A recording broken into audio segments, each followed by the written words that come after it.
Good evening, this August 5th, 2024. My name is Ngazi Kim, and I'm here today to talk about my adventures of the injury of breaking my arm. Let me start off with a warm thank you for everyone that's viewing my post, my vlog, and I really appreciate you guys really listening to what I have to say. Where everything started off last week, I want to say, in July, on a Saturday, I went to a class outing with my husband, uh, a class cookout, and we left early.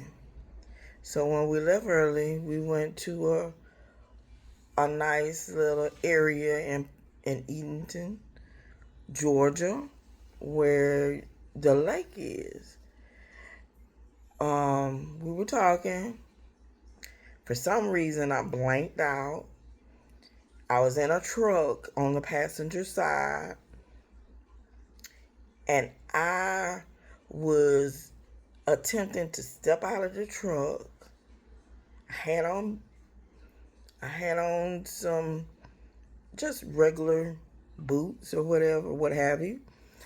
And as I stepped out, I found myself, and I blanked out.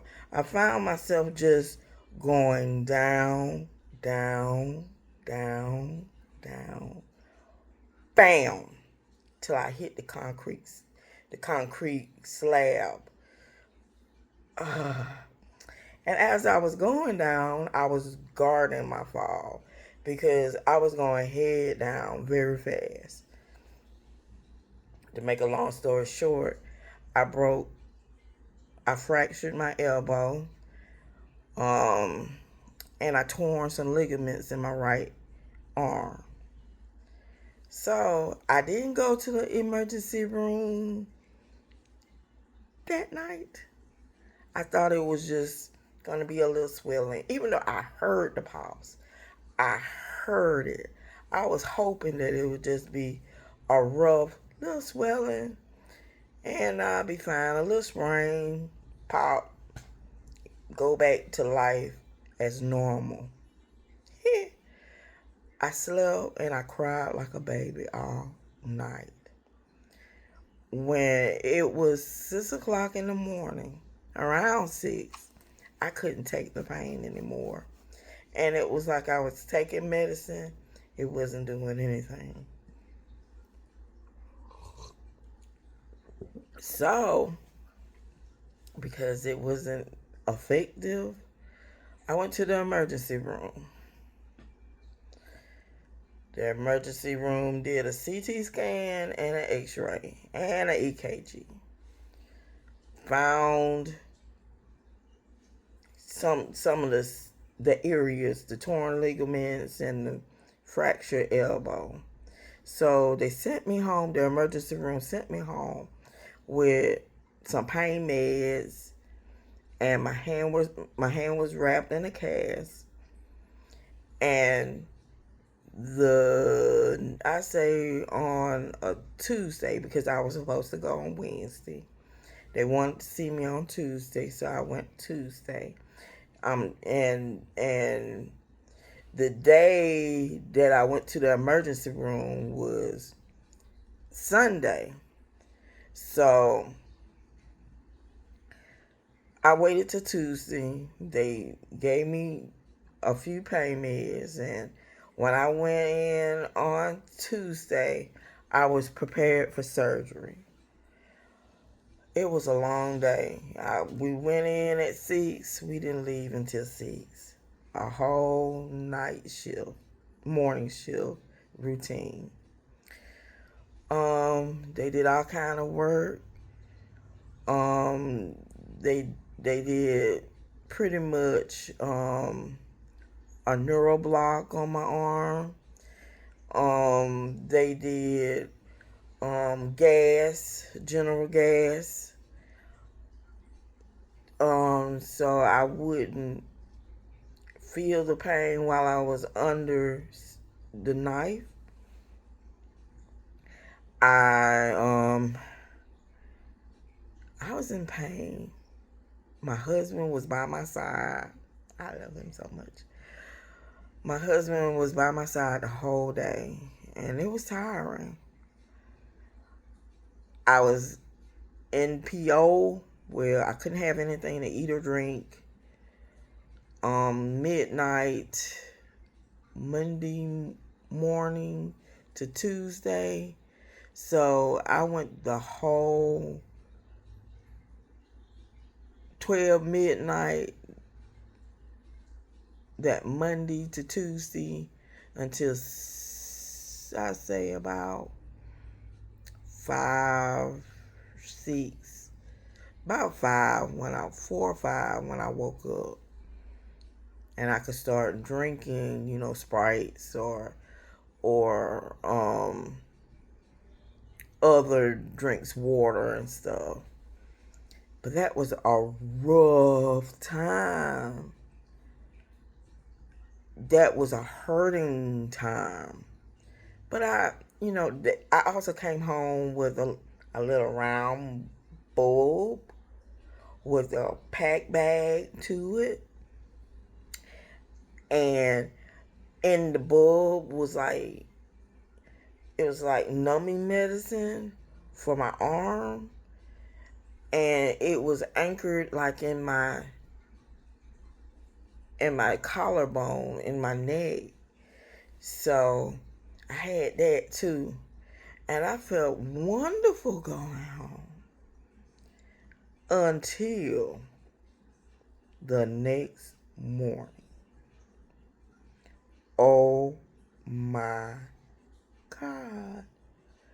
The pain, I was crying. My husband had to go get some medicine, more medicine for me, and the numbing medicine at that time, after that surgery, didn't feel like it was doing a thing.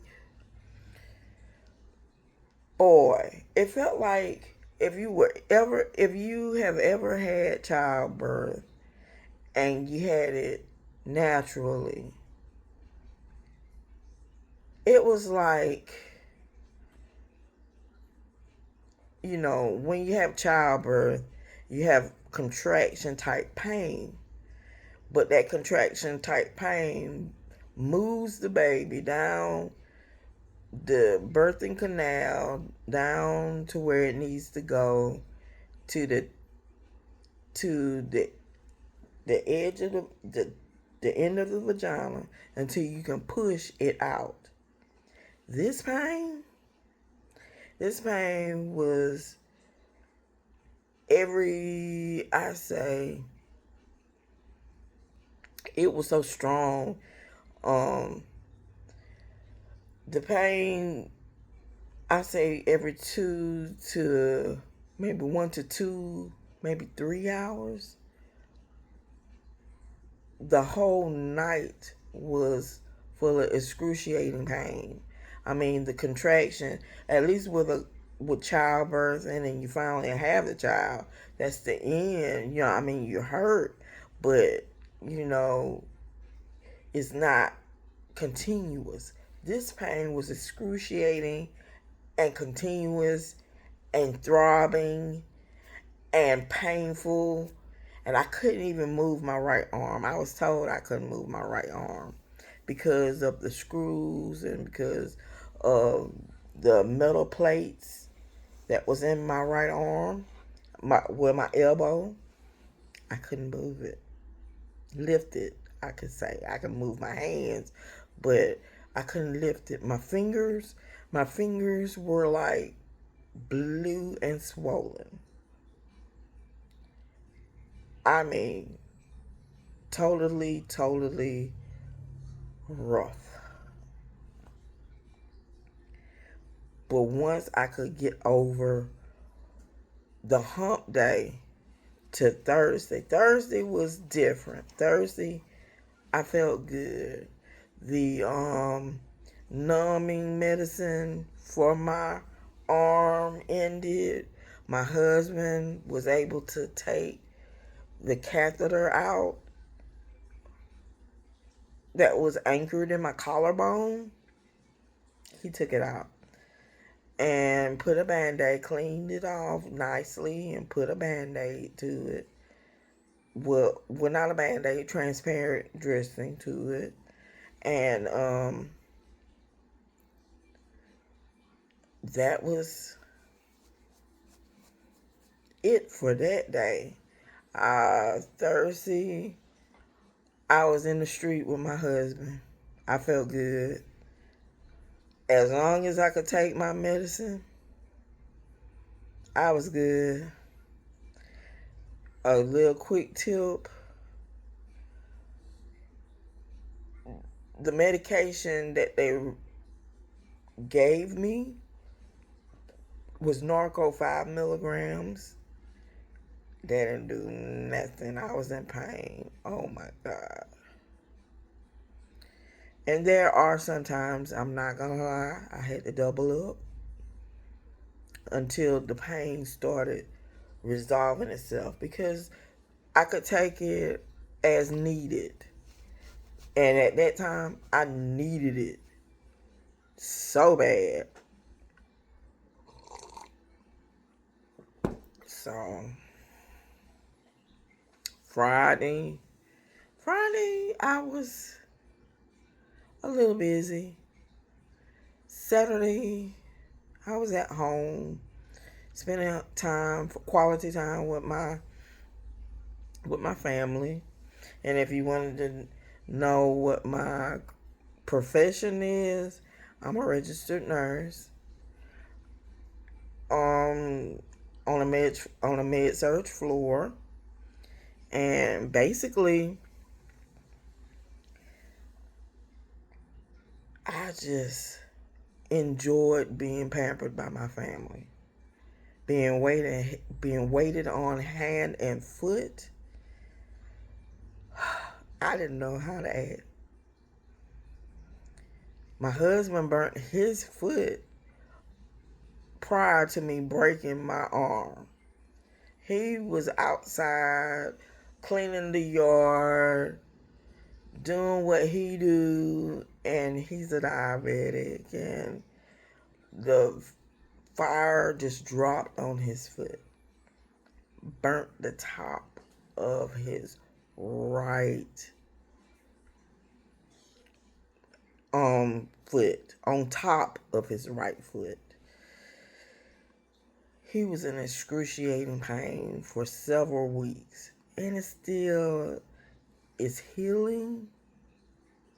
So just imagine me and my husband in pain, but I'm the bigger baby than he is, because he's seeing about me, and I'm trying to see about him, and the kids are trying to see about all of us, and our pets, Pika, my granddaughter, Shippo,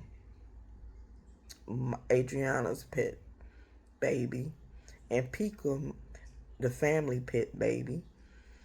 They running all through the house. They looking at us like, mm, mm, mm, mm, mm.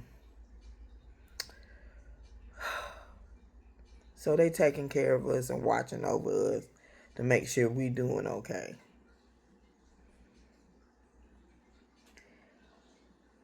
But as we were spending time, my girl Leah my oldest daughter Leah, she did the best. I had a sew-in, and she was able to take out my sew-in. Oh, it felt so good. I had my sew-in for about 3 months, and she took out my sew-in, and my sew-in didn't even look that bad when I dressed it up some, but it was time to come out. So she took out the sew-in. She washed my hair. Oh my God, she pampered me when she washed my hair. Okay. I mean, she took her time and did the doggone thing. It felt so amazing. And she started blow drying it in my, because I really am really natural. I don't wear any perms. It was my daughters that really got onto me about wearing perms, and I didn't see life without wearing perms. I had been wearing perms since I was 12 years old, and I had long, thick, luscious hair, natural hair without the perm. But when I had the perm, oh, the body, the sheen, to lay my edges down. That's what I like. To wave it and, ooh, I love that. But when they told me that my hair I needed to go back to the natural way, I didn't want to hear it. No, I didn't want to hear it. They thought they were gonna put me under the scissors and cut it low. No. So I ended up growing the perm out of my hair by wearing wigs, braiding my hair, the base of my hair down, my original hair down, wearing wigs and weaves. And my hair is really long now. It really is. The texture is immaculate. I mean, it looks very healthy. Right now, it's braided, so my hair is braided. But my real hair, the texture is I couldn't ask for anything more. I'm glad I went natural, and I'm glad the girls convinced me to go natural, even though I didn't want to, and I still feel a little perm moment. But no, I don't want to go back to the breakage and the brittleness and the unhealthiness that the perm had created in my hair. I mean, push come to shove, I can get it a silk press or the amino silk press.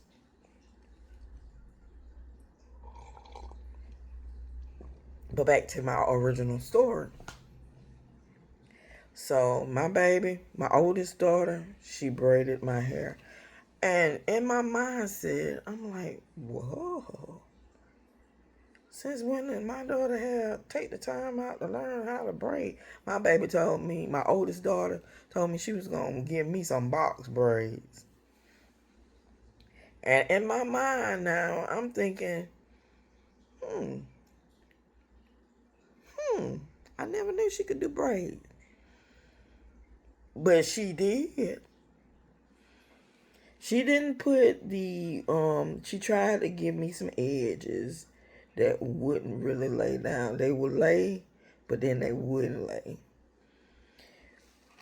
She didn't want to break my edges, and I can understand that because I don't want to have any broken areas to my edges, and it's not comfortable having it braided all up and it's so tight and you can't sleep. She did not make it so tight I can sleep, and they look good too. I know and I feel my daughter did the doggone thing, and I'm so thankful to her. So this was over a process of maybe the weekend. Yeah. So today I had to go on a doctor's appointment, and she was able to go with me because they really do not want me to do anything by myself. I can't lift. I can't drive. I really aren't supposed to be cooking. I'm supposed to be resting. This is the time that I have to rest.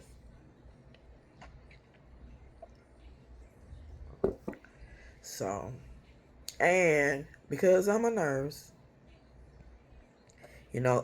we nurses do not like, we want to take time when we need to take our time, but we nurses take care of everybody else except for our ourselves, and this has been going on for over I say 20 years, over 20 years.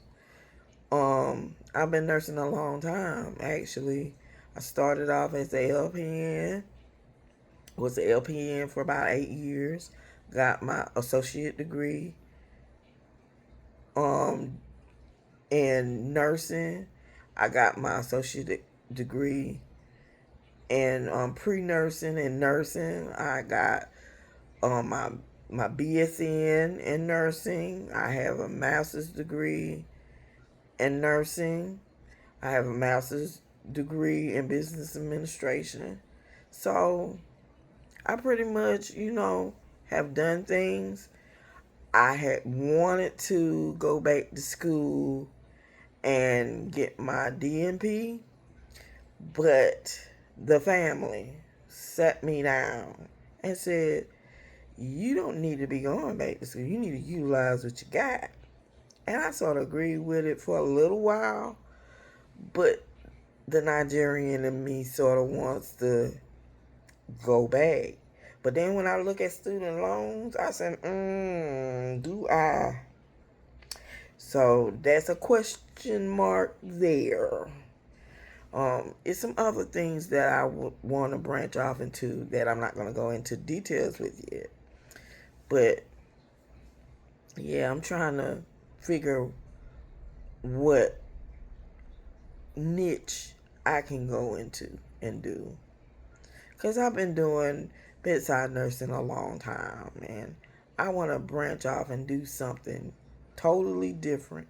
And I know there's some things out there that I could do with my degrees, but I also want to do something that would help me, satisfy me, and help drive me to be in a place where I can say, okay, I've done that.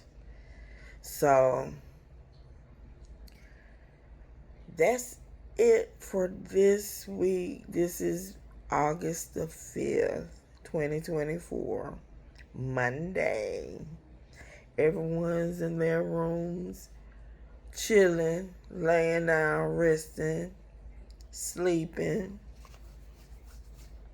So that's my talk. I hope you guys have a great rest of the evening. I appreciate you listening to me, and enjoy the rest of the day. Thanks.